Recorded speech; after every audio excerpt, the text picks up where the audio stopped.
truth, I don't know. But he is a AI man. AI man. Yeah, so I think in conferences at least I get one or two people who say, I don't like AI. There are people who know it, they don't like, but they don't have a choice. Are there anybody who is there? I don't like AI, but there's no choice for me. Okay. So, yeah, let's go ahead, and I think Michael has picked up a very good topic to put us in a small fixed situation regarding the AI leadership. Okay, so how many of you are students over here? Okay, nice. How many of you are practitioners in the security jobs? Okay, how many of you are developers? Okay, nice. How many of you are in the management board or in the C-suite? Yeah. Okay, that's a very good mix we got today. Okay, so everything which is there. So I would just like to say that AI is not a technology risk, so it is a leadership risk, and most boards still don't know it. Is it true or not? So we are seeing, right, a lot of news are coming. Last time, I think 6 months back, in Australia, one big 4 company has published something. You know it? I will not take the names because we are also getting recorded. So you know it, right? What happened? Finally, somebody has published an article, somebody has given a report, and somebody has been questioned on that. So it again boils down back to the leadership. Leadership is one of the big things. So we're in a world where AI has done the entire processing. So we got AI doing the entire processing of banking nowadays. They're also doing national and infrastructure related stuff, which is doing. And also AI has been used for fraud detection also. Is that true? So when everything happens, something fails, somebody has to be questioned on to. That's what is the current era. So getting on to that, I would just like to take some statistics. I just taken some notes. Just thought like it would be interesting. So 4.88 million USD has been recorded as a breach as per the IBM DBAR. How many of you follow IBM DBAR, data breach incident response? So this is a data breach response which costed companies $4.88 million, out of which 20% increase is what IBM has figured it out with AI related risks. So with AI, it is getting increased on the breach cost. And 69% organizations report they cannot explain how their AI systems make decisions. Agree with that? So it's a fact. Everybody is running into the AI race. And there's a report coming from MIT which states about the statistics. And KPMG also gave a report on AI in India. Only 39% of companies globally have a formal AI risk management policy in place. Agree with that? So those who are practicing in the management board, you know about that. Okay, so these are the few of the statistics, and I got a very wonderful audience with a good combination. So CIO background, I got CISO and a DPO background, and the one who is also managing the GCCs, Global Capability Centers. So can we just directly go into the questions and answers round? Okay, I will not make it boring. I'll be between them and you, okay? I'm not again with them. I'm not giving sides, okay? So I'll take up the questions in the last, or if anybody has got a burning question, you can raise your hand. I will take up a choice to take it from you. Is it okay? Okay. So first thing is I would like to go with the focus area on AI risk, data privacy, compliance, and breach accountability. And this is where I would like to talk to you, Sandeep, on this. A small background. Okay, so let's begin with the one role in a company that sits at the most uncomfortable intersection of AI and accountability. And imagine you receive a call at 2 a.m. Your AI system has just made a decision that violated someone's data rights. This call goes to one first person, and that is the CISO and DPO. Yeah. So I have a question for you, Sandeep. So as both the CISO and DPO, you sit at a unique crossroads. When an AI system causes a data breach on a privacy violation, where does the buck stop?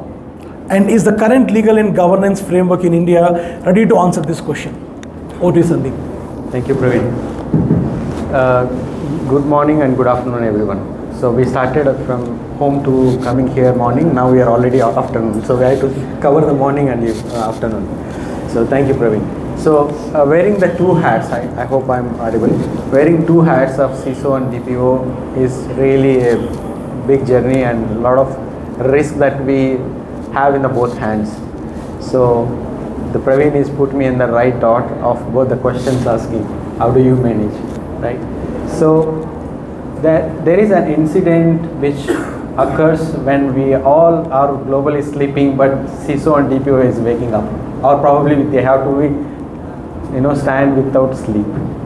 So in that situation, now the systems are driven all the data, and we are seeing that a lot of non-human interventions in process driven, and we never know when there is going to be a breach, right? So if there is an incident or the breach at early morning 2 a.m. or 3 a.m. So I see this, there is an accountability. We should not wait for org chart or escalation report to look at how do I follow what need to be followed. So I see there is an immediate action as a two layers of CISO and DPO. The first comes as a CISO, which you build, deploy and manage as a core functions of CISO to protect the interest of the business. The second layer, which comes as a DPO, which need to be followed as a lawful process and compliances. I see that's the first action as a accountable metrics, whereas the incident occurs while my team is trying to fix them or identify from our incident management and InfoSec guys. The other side is the quick checks. What kind of, who is the data fiduciary? When it comes to the India point of view, who is the data fiduciary? Or it is if it is a global, then who is the data object that we are working for? And the next one comes, what data is processed and who is processed? And third one comes, do we have a consent of the data before either it is getting reached to the either it is a suppressor and ourselves. And then if it is a PI data is exposed and breached, the fourth layer comes in, what is the risk that we have, whom should be notified immediately required as per the compliances. Now we talk about here as a certain 6 hours computer emergency response team for India.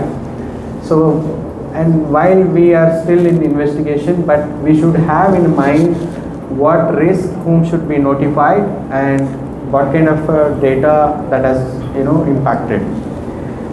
And while the CISO and DPO roles that I hold, I see the frameworks that which is today. We are talking about IT. If it is an Indian environment, we have an IT governance and policies, and there is another one is a certain which says that 6 hours of reporting. And then we have AI for NEAT-IO, which is basically a kind of a principal process driven approach for AI. So, and the top of that DPDPA. So DPDPA does not talk about which AI brings harms or the impacts that brings AI. It is a general topic. They say in case of any data breach, please, as soon as you are aware, notify us. So there is no any clarity of AI and impact and harmness coming out of the AI. So that clarity, maturity will come eventually when probably the path for us similar to Europe, that they already have AI compliances and frameworks are aligned. That is the way of we are going. But for now, I see it is all in the guidelines, process, etc. But there is no framework at all. So therefore, we don't have as a CISO or DPO choice, or we cannot have executions that hey, we don't have a process, so I did not follow. It doesn't work, right? So it has to be a organizational driven. Whatever works for your organization based on objective, you create a policy or the process for incident that occur immediately. What actions that you take, and then you deal with the risk and notify to the appropriate authorities. That is how I see, and this is a the biggest risk for anybody for wearing the hat of CISO and DPO. I'm just covering for Indian centric, but there are a lot maturity on Europe and other side as a AI Right. compliances and frameworks. Okay, thank you. So I think it's a good answer, right? I'd like to just mention, I want to just stand up and be also on the behalf of audience. A lot of students are there. This is what happens in the boardrooms.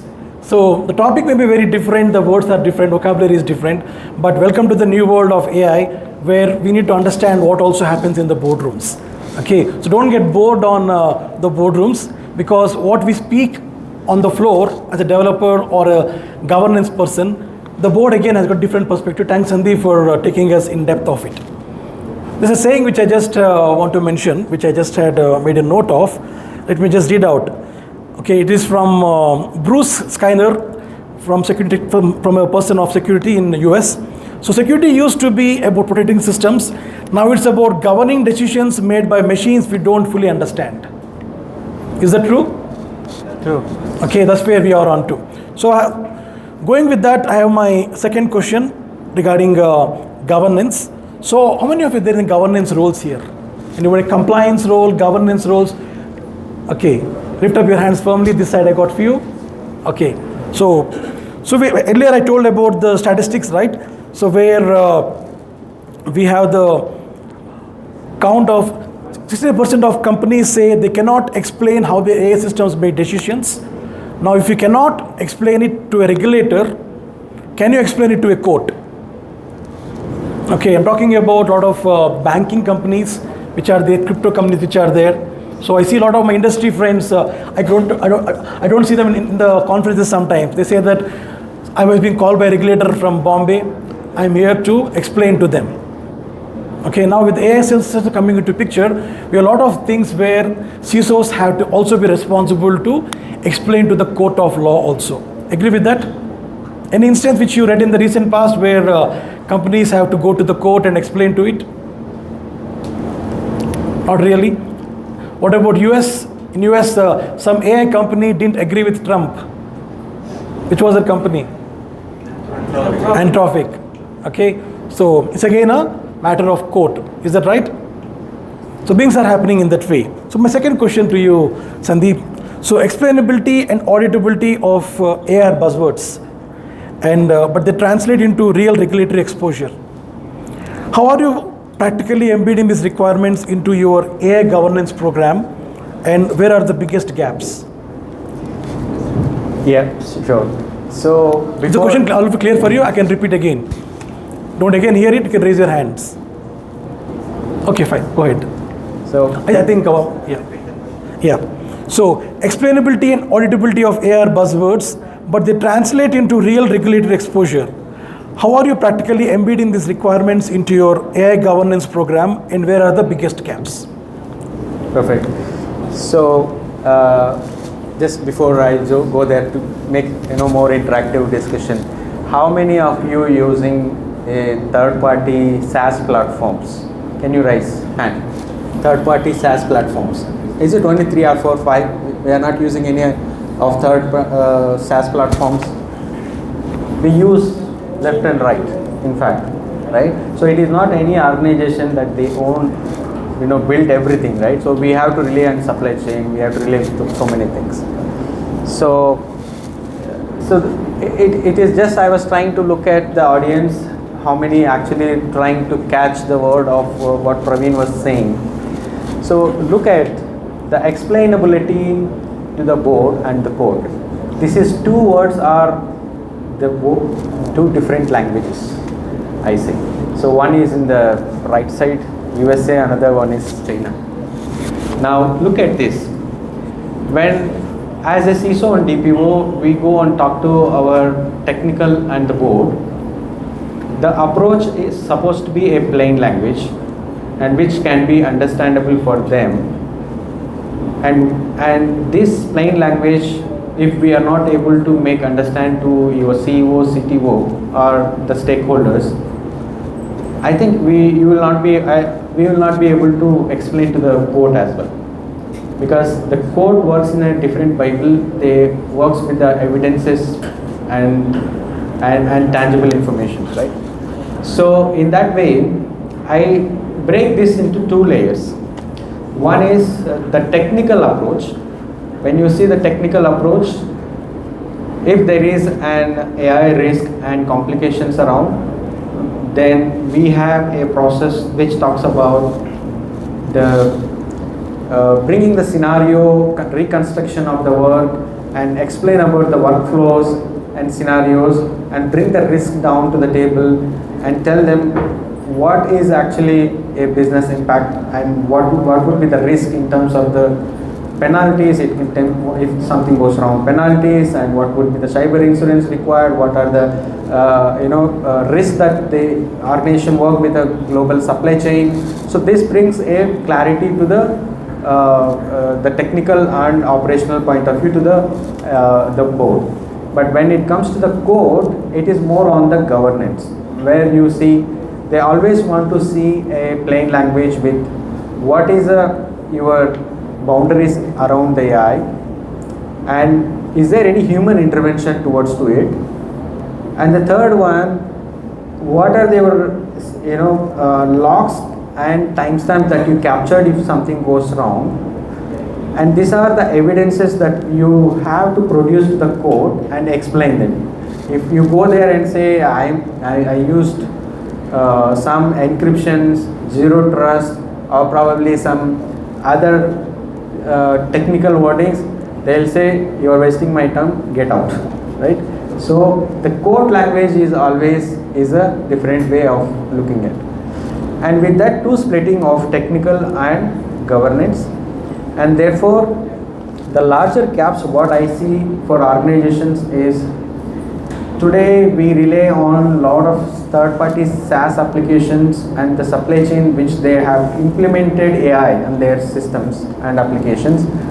There is a less visibility on those logs, information that they gather, and the data can also does the cross-bordering of information. And interestingly, probably we might have considered the consent management for some reason. Probably you collect, process, and store the data, but the AI might be also using for analytics. AI is syncing with the other cross-border functionalities. So the more violation possibilities of using AI is the biggest risk if there is no proper validations and governance and monitoring around that. And what I see is the second one is AI being used for as an attack surface that we have recently also seen as there is a AI based Mythos, right? Yeah, sorry, I was trying to collect the name, Mythos. So there is a lot of potential impact to the bigger organizations. People who come from the non-technical background also runs this kind of tools, and they try to figure out and create a damage of those. So in a way there is a potential gap for supply chain, the ethical and unethical way of using these tools and managing. So therefore while we are growing, there is a risk also growing. Thank you, Sandeep. Okay, I think very interesting point Sandeep has mentioned. And my next question before I go through, how many of you work under a CIO or for a CIO team? 1, 2, 3, less people here. This side, anybody? Okay. So, do you think CIOs are very important? Are they very important in the company? Right? So we have saying, not for CIOs, but generally, earlier we had a saying in India, roti kapda and makan. Heard about that? Now it's about roti kapda, AI and makan. Wherever we go, AI is always being spoken about. Mobile phones we purchase, AI has to be there. TV, again AI has to be there. Washing machine, Samsung calls it smart things. So it's all about the decisions what the IT heads take into picture. So I just have a next moving question. So before that, a small scenario. So let me share about something that happened to a Fortune 500 board meeting recently. The board asked their CIO, is our AI secure? Very good question, right? Is our AI secure? So the CIO said yes. 2 months later, they had a 200 million AI-assisted fraud incident. Okay, the board is, the next question they have is, why did we not know what we did not know? the question sits with the CIO. Okay, the board is a very genuine question. I repeat again, what did we not know, what we did not know? So I would like to also mention for students, so the board has got a very typical questions. Okay, the board always will talk in very small jargons. We need to catch up. That's where the CIO is very much alert. And I have next question to Ram Kumari madam. So, yeah, the CIO is increasingly the bridge between AI innovation and enterprise risk, madam. So, how many boards are still asking the wrong questions about AI security? So, the big point I would mention is, what questions should boards be demanding answers to, and are most companies even equipped to answer them? Thank you very much for giving this opportunity, and good afternoon. So I will be very crisp on the answers. The only thing is the board is typically asking questions in the traditional way today also. So they are not asking typically with respect to AI. I think the AI is getting rolled out in many places. When things go wrong, this is one thing, right? When things go right, everybody tells we have done it. When things go wrong, CIO is at the stake. Why? Why one person at the stake? This is about when the claims are happening, when the things are going wrong, it's also about the team, right? So what is happening around is typically there is lack of visibility in terms of AI systems. We know that the inventory is not there typically before AI also, because I am also an auditor. I know that when I audit systems, typically I see that the base stuff of the asset inventory configuration management is missing in many places. So that's one of the non-complaints I give it, and sometimes I walk out. Because without an asset inventory, I cannot go ahead and do it. So here, when it comes to AI, it's very important that we don't have the visibility properly. So this is one of the key things where the boards needs to know about it, and they have to ask this. At least, if not, who is holding the responsibility of a CIO or a CAIO typically has to be there as a kind of responsibility. And when AI systems are coming into place, I think it's not about the old risk. It's all about new challenges and new risks are coming into place. There are so many unknowns.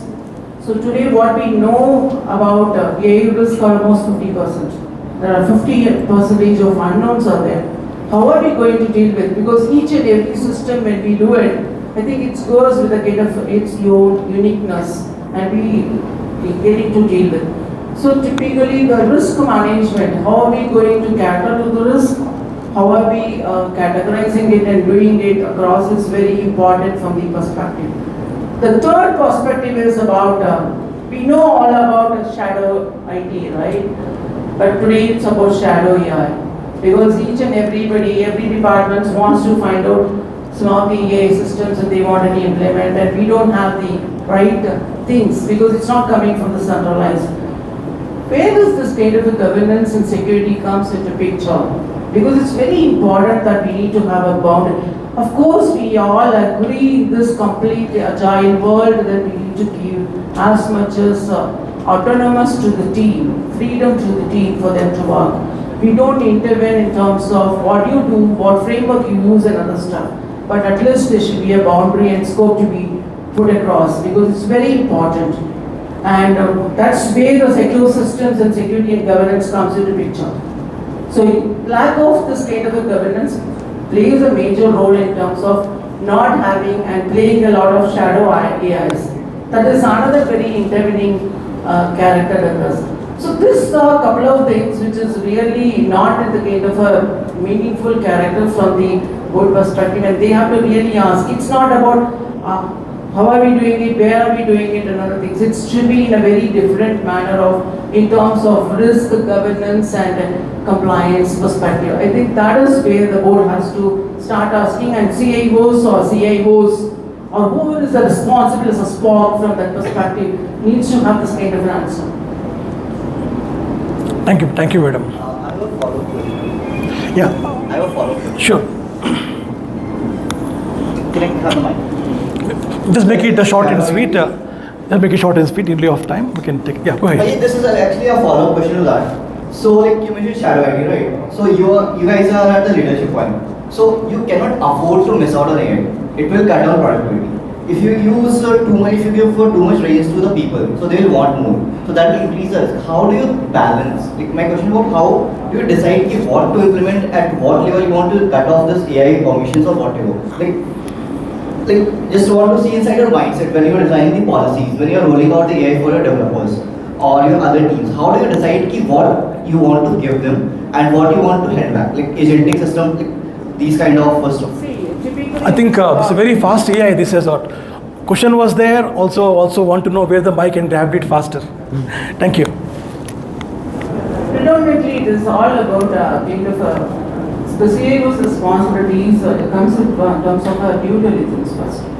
See, there are many things where in an organization need the kind of implementation of AI because everything has to go fast and everything I wanted to implement in speed. But there are some critical and business mission critical items which typically comes as part of the good due diligence.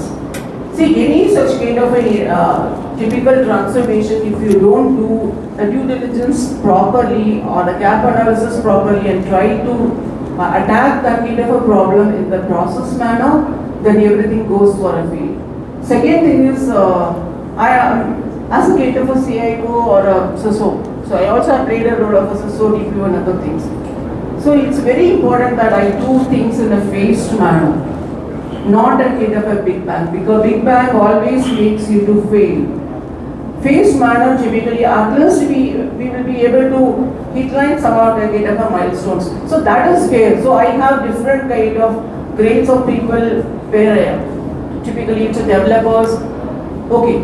So typically, I am not going with the kind of a developers or infrastructure people and other things. I talk about a squad team, who is a kind of mix of multiple skill sets with a primary and secondary kind of role, which is going to be replaced and which is going to be a practical situation in the next few years in all the organizations. So in that kind of a scenario, of course, it's really very important that what it matters to me, where exactly I have to go with it. So it's about dividing it into a business critical, mission critical, and then the rest of the items it becomes. And accordingly, what you need from the tools which is already there and what you wanted to bring in, because from my mind it goes with consolidation, mitigation, many things are there in my mind. So I have to put all those features into the factor and decide what to go across and whom to give what kind of an access and other things. Just like that, I cannot go ahead and give it. So that's very important for the success of any such kind of an implementation in an organization. Thank you, Beta. Hope that answers you. Fine.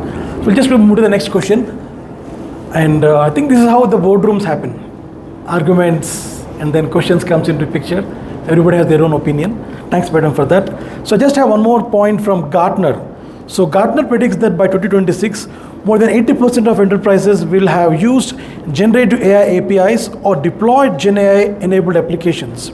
But adoption without governance is just risk with a shiny interface. Let's talk about what governance actually means in practice. I have a next question for you, Madam. So AI governance frameworks, the NIST AI RMF, IS4 42001, the EU AI Act are proliferating. From a CIO's perspective, how do you operationalize AI governance without it becoming a tick in the box exercise that slows down innovation?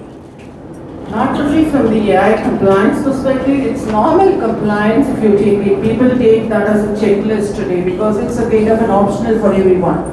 They think that compliance is part of your security and safety that is to be taken across, and today we cannot avoid it. It's become mandate in our regular systems, right? And why this kind of a compliance is different kind of regulatory standards and acts are coming into picture, because to provide a strategic and tactical governance and a structure to it and a kind of a boundary that we need to follow. Different kind of frameworks are coming in which talks about what are the guidelines, do's and don'ts, which will really give you a kind of a path of how do you adopt this in a real situation. See, typically compliance should not be like a paper-based. Compliance should be actually with respect to the data governance. So when I talk about AI is the main subset of the AI is about data. So there are a lot of data lifecycle is there. Data governance we typically try to follow, and people have the data governance as a separate siloed mechanism than AI governance, but that has to be an integrated one. If that is being done, then this typical issue will be going off.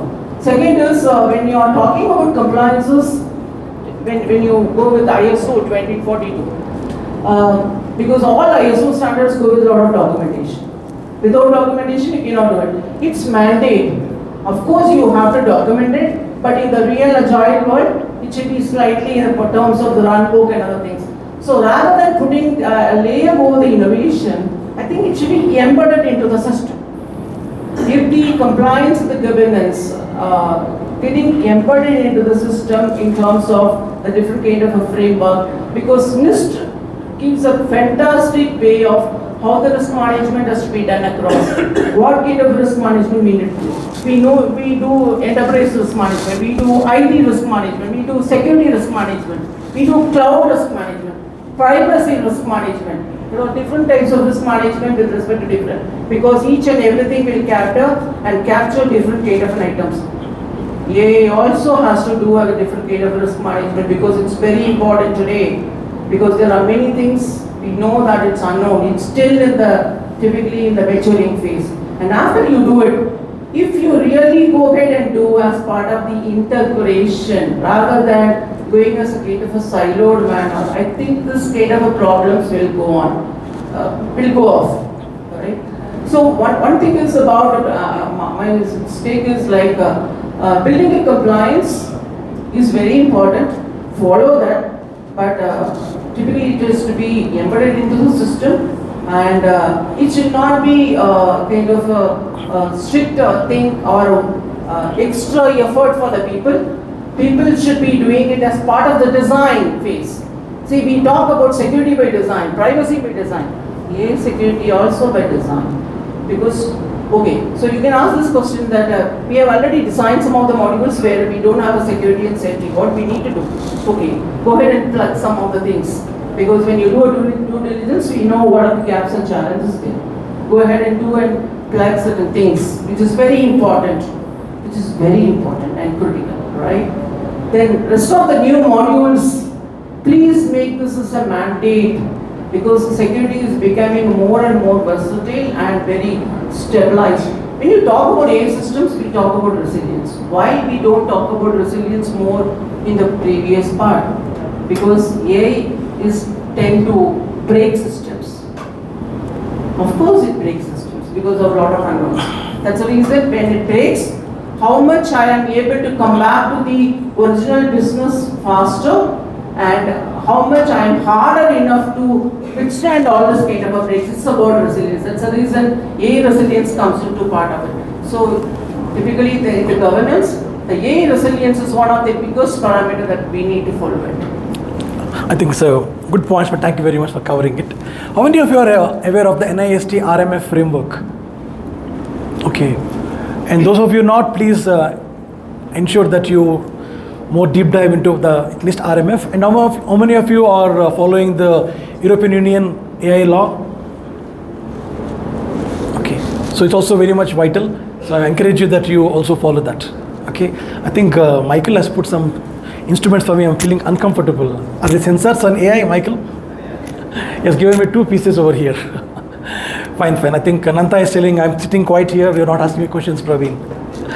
Okay. How many of you are working in GCCs, the Global Capability Centers? Okay. Few of you, and most of us also indirectly also. So I just have a viewpoint. India is now home to over 1,700 GCCs. Do you believe that?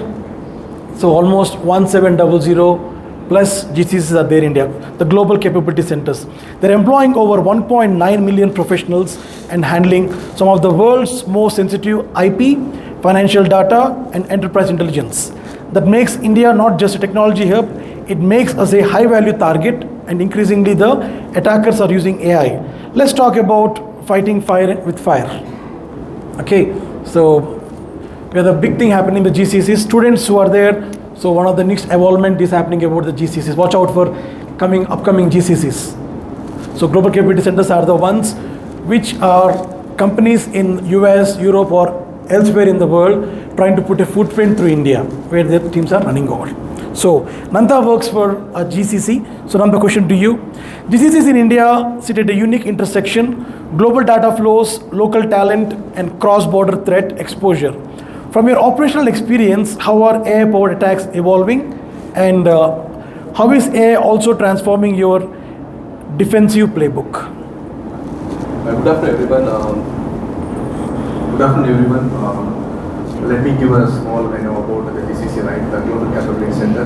Just wanted to correct the. Is he audible? It's audible, right? So we have around 1,800 plus GCC in India. I think you mentioned 1,700. Right, yeah. 800 GCC in India. Why GCC, right? As you mentioned, right, the US and Europe countries, they built the capability, center in India to support the global business. That is what GCC comes to the picture. So I want to give a disclaimer. I'm not talking about anything on my current organization or my personal views about the AA's perspective, because they are doing a lot of things in AA. So I don't want to in trouble because their recording is also happening. Let me give the GCC right now is intersecting between global data access, high skilled talents, as well as the cross-border data operation. These are three areas which combination of the GCC which currently doing it. And what I am seeing in the shift, right, the fundamental shift, what is happening is how the attacks are executing right now, right? Earlier, the attacks are, having all complete manual and time bound. But with AI today, the attacks are, autonomous, right? So with a single click, I can do the, red teaming activity or the application testing, right? Earlier, if you give the pen testing or vulnerability management, to the third-party vendor, it will be taking for 10 days or week time or even for months. It depends on the scope of work. Right now, within a day or within a single click, I can able to know what is my risk, what is my vulnerability. That way, the AI is going to that directions. So the GCC perspective, what we are seeing right now, currently in the GCC, right, we are not securing with the local system, but also we are accessing the global ground jewels. And also we are accessing, the critical data which is lying at the US or Europe countries, right? So that is where the risk is come to the picture for the GCC. So how we are, addressing, because if you go to any GCC, right, there are three areas currently they are concentrating on, the AI, data, infrastructure. If you go to any GCC, these are the three areas, where they are concentrating. Why? Because we have a highly skilled talent is available in India. So for all three areas, that is the reason of the GCC coming to India. Right, so if you take what is the risk, right, GCC, right, so we are, as I mentioned, right, we are accessing the critical information like ground jewels and critical infrastructure, right. The AI that come to the picture, right, for example, we are building up, a lot of local AI model, right, so for our internal organization. Because your question asked, right, how, because we cannot stop, usage of AI, right, so because if you're stopping AI usage, people will use, different, way to access the AI platform, right? So that is what happening in our organization, right? So we are not stopping to use AI. What currently we are doing is we are building up our own LLM model, which is connected with all the models like Claude or multiple models like ChatGPT or OpenAI and go by that, right? So we are building up this, that is going on right now. It is not readily available, but the organization are investing to create their own LLM. So otherwise, people will bring their own LLM, right? So every day, if you see, right, every day I can see 3,000 new LLM is coming in. We know only the 5 or 6 models. There are new things are coming in. So we cannot allow everything. So what we are doing is we are creating our own LLM. We are giving to the employee to work on, their activities. Maybe the marketing, maybe for software development, quality check, and those. That is what currently we are doing, right? So what we are doing, for the securing the AI platform currently, the first, the problem is the governance. That's what Madam was talking about. We need to have a clear governance, right? What data is going to the AI platform? That is very, very, important. So that should be created, the clear governance policy for AI framework. Then only after that only all the other picture will come to that. The second one is more on for architecture. This is architecture change, right? So currently we are current architecture, how we are using multiple models and other stuff, but the second one is the architecture changes. More on for technical guardrails, what are the things to be in place before you are implementing a platform. So currently we have a lot of tools and technologies available in the market. For example, you talk to any LLM, we should have in between the gateway. There are multiple gateways like a code key or multiple tools and technology available. This will help you to filtering all the input validation, giving the output validation also check, and this will be acting as your gateway. It will be stopping your command and injection for AI positioning, model positioning. All the stuff will be happening in the layer itself, right? So for example, I am an employee, I am trying to ask some data to the LLM, what is my market share going to be happen for next year, right? So that is the critical information, right? So those are the all the information will be filtered at the gateway level itself, and also it will not give any prompt, right? It will be giving the prompt as it's a sensitive information you are asking to the LLM. So that is the basic guardrails we are enabling. That is more on for architecture and security controls perspective. Third is the visibility, right? So we should have a clear visibility how many AIs are running in our ecosystem. As you mentioned, the Sandeep was mentioned, right? We are using a lot of SaaS-based application. They also started using AI, for example, OneDrive or Dropbox, right? They are also using for a Grammarly. They're using Grammarly for grammar check, right? They are also using AI because they are taking all the data which you are filtering, right? Some people they'll be creating a content, they'll be giving to Grammarly to check all the grammar, right? But they're taking all the whatever critical information you are typing, they are also taking the data, right? So that is where we have visibility. What are the AI platforms we are using in our organization wide? That is the where if you don't know your asset or the things you cannot able to protect, right? That is the visibility. And the fourth one is we are started doing for red teaming for our AI model, right? So here that we do red teaming for only for web application.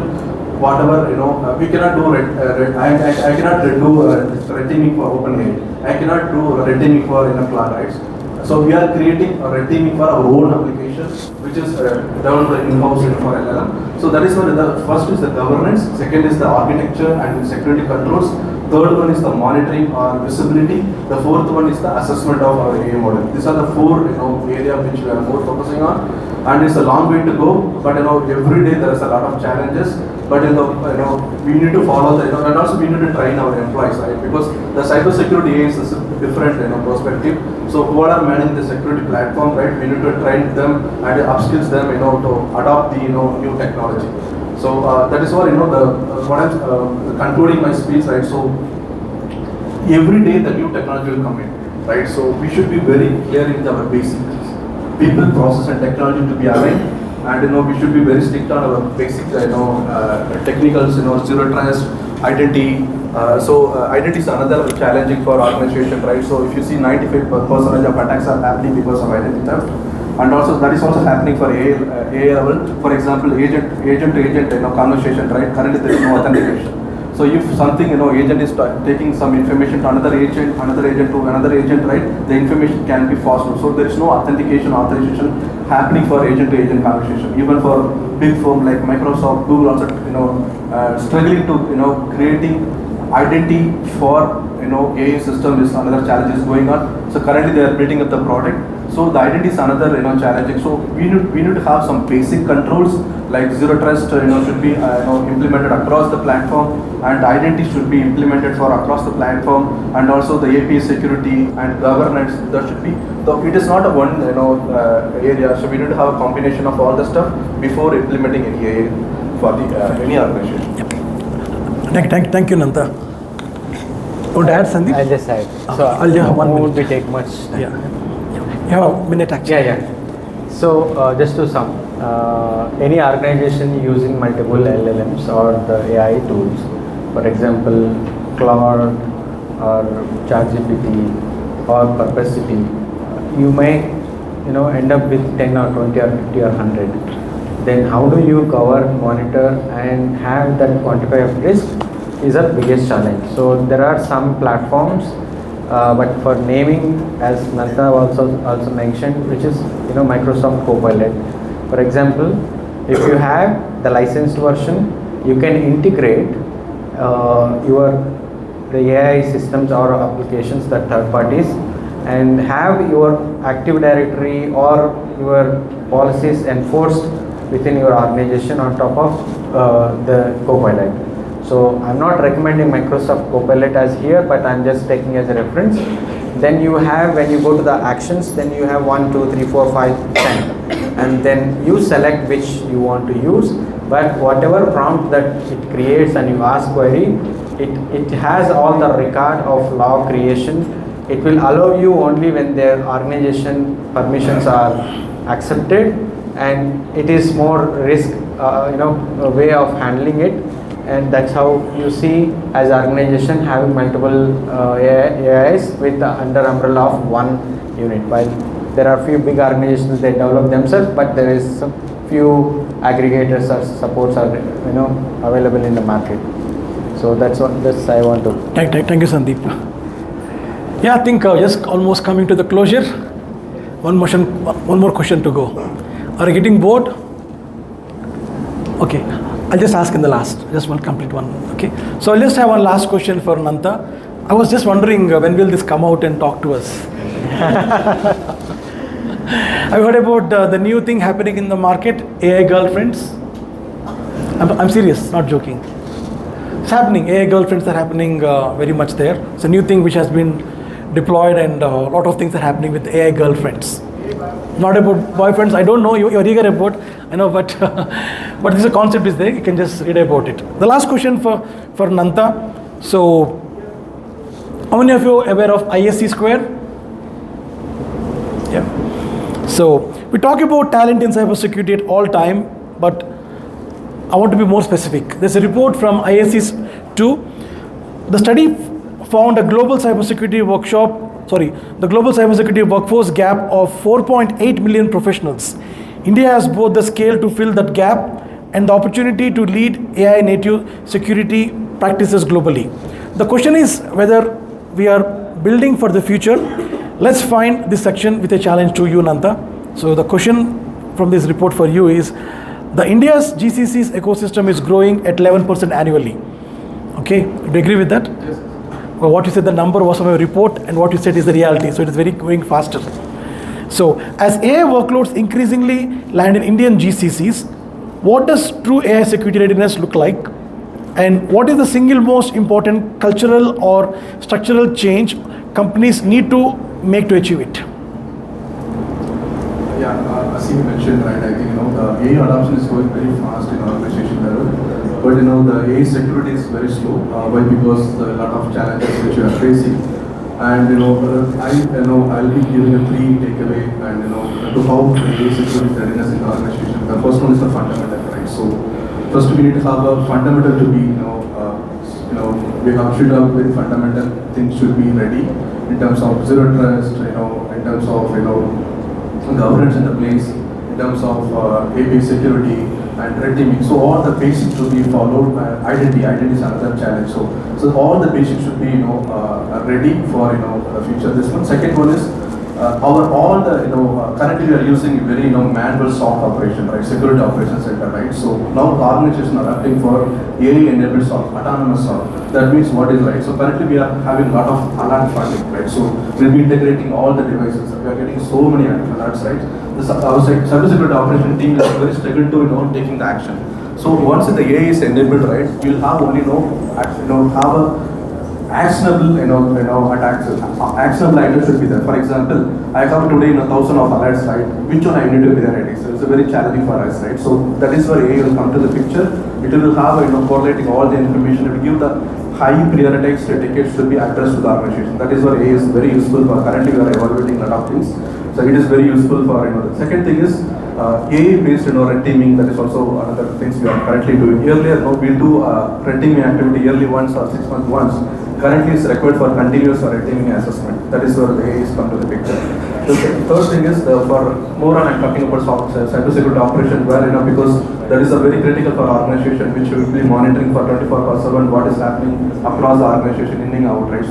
So the SOC operation completely though enabled some of the activities currently we are doing for automatic. Earlier it was manual. For example, someone is attacking our infrastructure from the malicious IP address, and that IP address to be blocked across the ecosystem for firewall, endpoint security, EDR, XDR, right? That is currently we are doing manual. That AI will come to the picture. It will be doing all the analysis of the particular IP address, whether it is a true positive or true negative. It will be do all the analysis. Then it will be blocking across the platform with the same automatically without any manual intervention. So where we are using manual intervention, any critical decision, right, where we are putting human in the loop to take action. Rest of the things wherever possible we are doing automation by using AI. That is more on for security operation. The third thing is the talent, and that is where we are seeing, right. So we need to train our employees, right, because the AI is the new things for the employees, for the cybersecurity team itself, right. There are multiple models are coming in, right. So we need to upskills our talent, and also we are taking the people from the different organization who already AI ready student or AI ready employee, right. They know everything in terms of the basic stuff. So we are pulling all the talented skills person for onboard our ecosystem to readily started working on the platform, right. So the GCC right now we are more recruiting for skilled person to understand the AI platform and also adapt with the cybersecurity also the layer. So that is where the GCC is adopting for all the stuff, and it is a very challenging job, and for the GCC. Why? Because the AI platform developing for the interface level is very challenging. Because a lot of security stuff is not available. As I mentioned, right, identity, one of the security models is not available for AI system, but it's a long way to go. And also we are very implementing some basic controls, and also on top of the governance and our training our employees upskills there up to the mark. That's what we are doing right now. Hope the AI will not replace the panel. It will not replace the panel, but it's replacing the MC. Replacing the panel. Don't replace me. Don't replace AI me. is not replacing the panel. To replace me, that's already the person is standing there. It will come very soon. The next thing Michael will call. So just for the closing, I think is done. I would like to just summarize with 3 points. Okay. So AI risk is the leadership risk. The accountability question is no longer who it is. Now it is landing in the boardrooms, courtrooms, and in the regulatory offices. So every CISO, every CIO, director, all have to understand this, and they have to find this to be very responsible onto. The second point I would like to mention is governance is not optional. So I think the gray hair I am saying governance was optional many times. Okay, but now with the AI coming into the picture, governance is not optional, and it is not the enemy of innovation. Companies that will scale AI safely and sustainability are the ones investing in governance infrastructure today. So we have to invest in the governance also. That's why I encourage you that please read about the NIST RMF and the EU AI Act, which is also very vital. The last point I would like to mention is the talent imperative is real.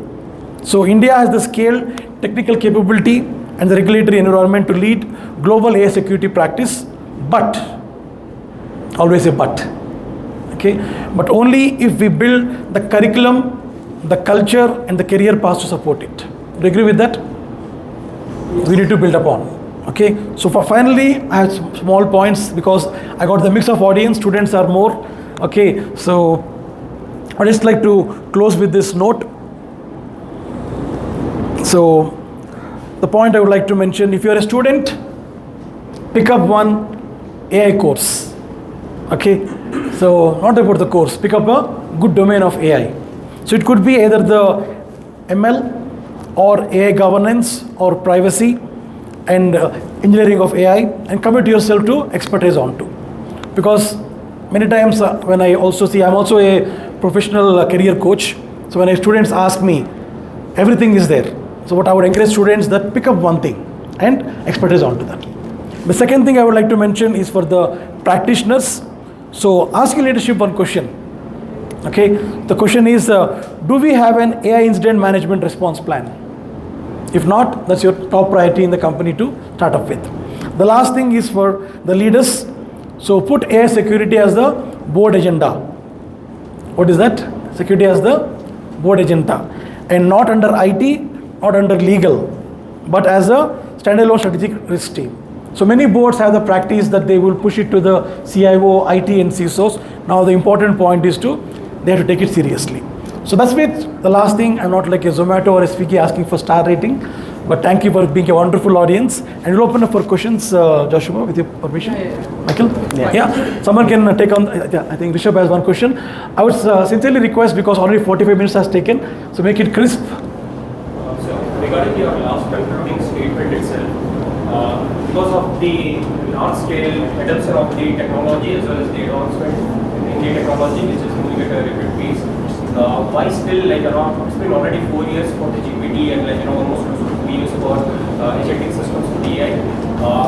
The companies have not started thinking of having AI as a business unit which cut across the entire other business units, like security as a business unit we already have since couple of decades. Prior to that, even security wasn't a business unit. And like on the same lines, why don't we have like a chief responsible AI officer positions coming up? It's all about, and your last concluding statement will be able to be addressed. it's all about money. It's all about money. So the point is that everything about AI currently comes into the stock market. Somebody talks about AI, it is the share market price. But to your question specifically, so the very point is that companies are preparing onto, and it is taking time onto that. Adoption is taking time. So they're going in a phased-based manner. We also see a lot of businesses getting closed. I think last month I saw one company with Anthropic coming into picture. The startup is completely shut down because they got the solution on. So they are struggling with their finances, struggling on to be abreast. A multinational don't have a choice. If they want to be there in the market, if they want to be in the race, they have to take a choice that they have to do all this thing they are doing in the phase-wise manner. So I can't comment for them, but it is there. And next time I am there in B-Sides, which you announced to me, so where we will learn more about AI. Thank you, Rishabh. Thank you. You have a question? Yeah. Can I get the mic over here? You can give me this one. Yeah. I'll give it back. Okay. My question is, why don't we treat AI as like a human? If it has an execution capability, as you mentioned, IAM is the challenge for the AI. So DLP, IAM, and other controls, if you can put it, that would be great. Did you come across any kind of framework, tools, anything, which is kind of a front runner to implement IAM for the AI agents and DLP or the data classification for the AI agents? I wanted to know what is happening on the very high level, what kind of tools and what kind of frameworks are actually getting implemented, which can be used. So currently, right, the same NIST framework we are using for AI as well, right? That is a very strong framework, right? So the first one you mentioned, right, identity is one of the controls which we are implementing for AI side. The second one is the DLP, because that is very critical information. People are now uploading all the critical information on the AI platform. How we can secure those stuff, right? So we are using a NIST AI framework, for securing the complete AI ecosystem. But any particular tool which you use, AI framework can help you for the policy building. It is not single tool, to securing AI, right? So for example, AI gateway, we are using OT. If you are using, for cloud AI security, we are using multiple. I don't want to mention the name. Yeah. So we're not a single tool, secure the complete ecosystem. There's a multiple tool for each and everything for that purpose, and be building. So we are framework side. We are using NIST framework for the managing the AI. Just to add to Nanta, I would encourage, as you mentioned previously, please ensure you're abreast with a lot of the regulations coming into picture. There's also like European Union has got the NIS2 coming into picture, not about AI, but they want to be very much strong. And UK came with the UK CSRB, one more new regulation. So all has to be blended and they have to again comply onto it. Okay, governance is very vital. And also answer the research question, right? So we have a separate department for data and AI. It's not like we have 500 people only for data and AI. So already it's in it is started. Question. You have a question? Please go ahead. Yeah. It's amazing that how you have shared the things about like when it comes to the It's not loud actually.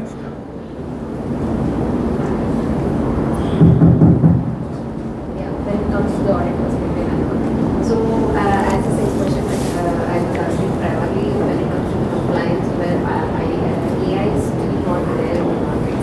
So, but people are, a lot of organizations are already implementing it for the sake of cost cutting and many other things which they are not understanding the security perspective yet. So, I want to know from you, like, when every organization has to get the audit done from a certain department, and what are the things where if we are going for the audit or certain things where we need to concentrate more on things where they have not implemented, and there are still no guidelines yet properly for any of the auditor to perform. See, from the audit perspective, I think we have ISO 42 that is quite eminent. That has a couple of the guidelines which has already been put across. The first thing is ISO 42K is mostly telling that at least you have a basic information security controls in place, and then over that, what are the typical related AI which you are trying to bring it. There are a couple of things. So when it comes to AI stuff, it's about AI management, policy and plans has to be there. And it's not only the policy. Today when I talk about policy, I see the kind of a copy paste in all organizations, right? So it is about the kind of a process. The process is always tweaked to the particular domain and to the business area of the organization. So the process is very important. And for the people to start working on things, and for the auditor to go ahead and audit. Auditor will always have some kind of a questionnaire and a checklist which is being built across, which might not be explicit even to anybody else outside, because it's all about how do you question it, right? So again, is for the people to start doing it, there should be a work instructions of the procedure to be there. For example, if I am trying to implement certain things, guidelines, and in this particular platform I put a preview here, there should be a proper work instruction to be provided across. These are a couple of things which is typically been enumerated in the 42K, right? And there are subsequent couple of other references also with respect to 42. As everybody talks about, most of this ISO and other things is also being borrowed from NIST RMF framework. So go ahead and check the NIST ARMF with this 800 series that gives you a broader guidelines from the auditor perspective, auditee perspective, implementer, developer, and different kind of rules. But you have to really go into any depth and start tweaking it. So at least start with some 3 to 4 basic guidelines when you start implementing this, then you will not get into any kind of a chaos or situation. Because without having that thing, when you are really started implementing it, I think at the later stage you will get into a lot of bottlenecks. See, when bottlenecks will come, when you plan things also there will be bottlenecks. It's not about that. But as a leader, you should be able to do the mitigation of the bottlenecks, not manage the situation. Only managers do the management. But leaders always try to find out some mitigation plans, and that is where we all have to lead to that. We are all the change agents for the AI community, right? So we have to take that kind of a dynamic mindset into us and do it. Another important point is about the cultural perspective. So if this, whatever I told, it also has to come from the board and the top people to the board, so that everybody start recognizing the importance of what you need to do it.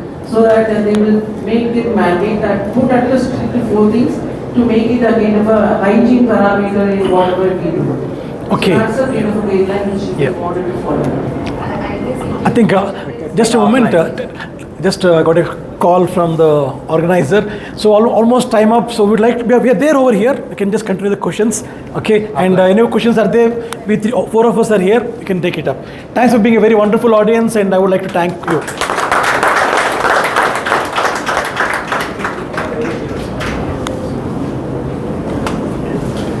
Thank you so much, moderator and the panel discussion members. Thank you so much for the wonderful discussion, and we got a lot of insights from you. At leadership level, it was like always how AI is doing it, and AI security is going to come up. So thank you so much. Please give them a big round of applause. So they will be here. You can ask whatever the questions which you have. They will be answered for it. So just for 5 minutes, our community advisory board, Mr. Shiva sir, is going to give some 5 minutes of the. Yes. Okay. Give me. Just Exactly 5 minutes. Okay. Start the time now. I know everyone is talking about. Hey, good afternoon. I know the energy level will be low now. Good afternoon. Good afternoon.